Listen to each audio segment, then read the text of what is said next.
Goals are what drive us, what push us to achieve what might seem impossible. You can tell a lot about a person by what they strive for, by the goals they wish to achieve. Personally, my biggest goal is to become the person that the campers at CSC think I am, believe I am, and to be every bit as kind, welcoming, and fair as the staff members I looked up to as a camper. At Camp Susan Curtis, we learned to set goals and how to push ourselves to achieve them. Because of Camp Susan Curtis, I have found confidence, strength, hope, and so much else that has inspired me to become the best version of myself I can be. My name is Jalion McLean. I started going to Camp Susan Curtis in 2010. Can you imagine me, an energetic 9-year-old, bouncing down bunk line? It seems like a lifetime ago. I had never been away from home before, at least not away from my family. I remember my first campfire. I remember I was so nervous, but I was so excited. As the campfire burned, we learned songs about dragonflies and itty-bitty little froggies. I remember the excitement of setting that first summer goal at my first summit. Every summer, after first campfire, we have a first summit. That night, we learn about the spirit of Camp Susan Curtis and how it's represented by the fire. Each cabin takes a bit of that spirit, a candle lit by the campfire. And after each camper has come up with a goal for the summer, the cabin blows out the candle as a group. I remember how awestruck I was hearing camp rituals and creating goals with the candle. It felt magical, almost as if it was a wish I had promised to make true. I remember signing up for all the art classes, taking swimming lessons, going hiking, and being happy. I felt safe in my cabin. I loved the other campers, and I adored my cabin staff. Earlier that year, I lost my grandmother to cancer. I had lived with her most of my life, and I was still having trouble coming to terms with the fact she was gone. One afternoon, when I was feeling homesick, I cried to a staff member about how much I missed her. She sat me down in the dining hall, made me my favorite tea, and let me cry and tell her stories about my grandma. I had never felt that I was able to share with someone outside of my family before, and it helped me to open up. I felt that I could say anything and be heard. The staff members at camp made me feel safe and supported. At camp, I felt at home. I wanted to be just like them. I don't remember what my first goal was or whether or not it was accomplished, but I felt empowered by what I had learned there and by the people I had met. From then on, it seemed like my life was marked by summers.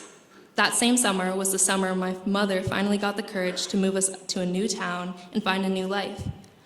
I was so excited and hopeful, hoping I'd make new friends, hoping things would be better. We were moving to a better town with a better school system. Unfortunately, things got worse. At my new school, I learned I was different. The girls on the bus tried to cut my hair. The kids in my class made jokes about my skin. I was confused and scared. I felt truly alone. The next summer, I went to camp again.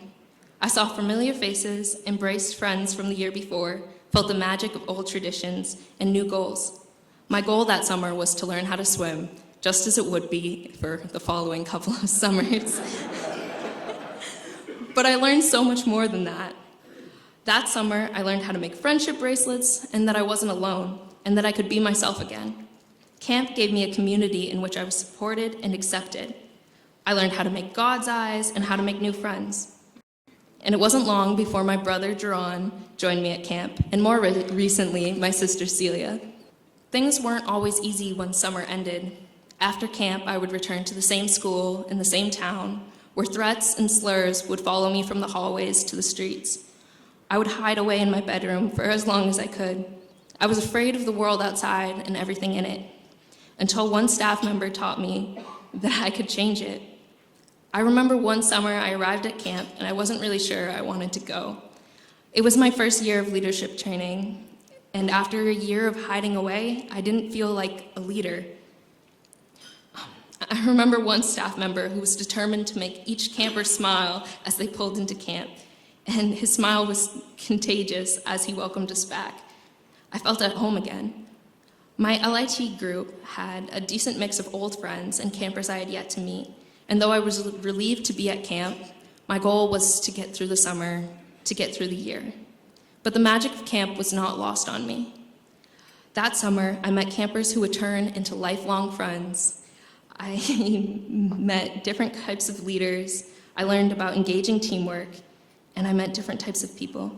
I never once felt out of place. I sang, I danced, I was inspired by campers and staff who looked like me, and I realized that I too could be happy in my own skin again. That summer, I found my voice. This lesson carried into the next school year when I had to make a choice between playing it safe or standing up for myself and a teacher that was facing racial harassment. When I chose the latter, it led to social repercussions as well as an aggravated administration. What happened in the classroom was taken to the courtroom, and though the school refused to address the situation, it led to the eventual startup of a civil rights club at my former high school. Though my family moved again the next summer, we were unable to escape the rampant racism we faced in Maine. However, this time, I had the experience and the courage to face it head on and work to enact change, to speak and be heard. I used the lessons I learned in my LIT year to create change and work with people advocating for diversity and civil rights clubs and safe spaces at my new school as well. Because of the support I received from camp, I had the confidence to stand up for myself and the skills to communicate and compromise with school administration and spread awareness about the racism students of color face in Maine. Last summer, I became a staff member. I knew this is what I had wanted since my very first summer at camp. If this had been my goal, it seemed so unreal that I had come so far, that I had once been as small as the campers I was now in charge of. I worked to embody the traits of the staff before me. I had kept that kindness that was shown to me that first year of camp, and I hoped I could pass it on to my campers. As the summer went on, each camper taught me something new, whether it was the best way to catch frogs or to settle differences.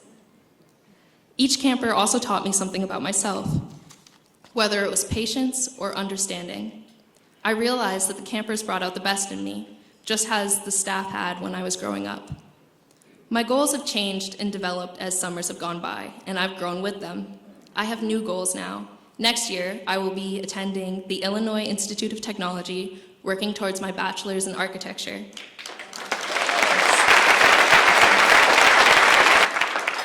Achieving more goals and following my dreams. I know whatever goals I set, I can achieve because of the confidence Camp Susan Curtis has instilled in me. Camp Susan Curtis has given a community that will always support me, a family I can always come home to, and a future brighter than I could ever imagine. Camp Susan Curtis teaches kids to aspire for more in life, because no matter what, it is achievable. I'm forever grateful for all of the goals they helped me set. I'm excited for all of the summers still to come.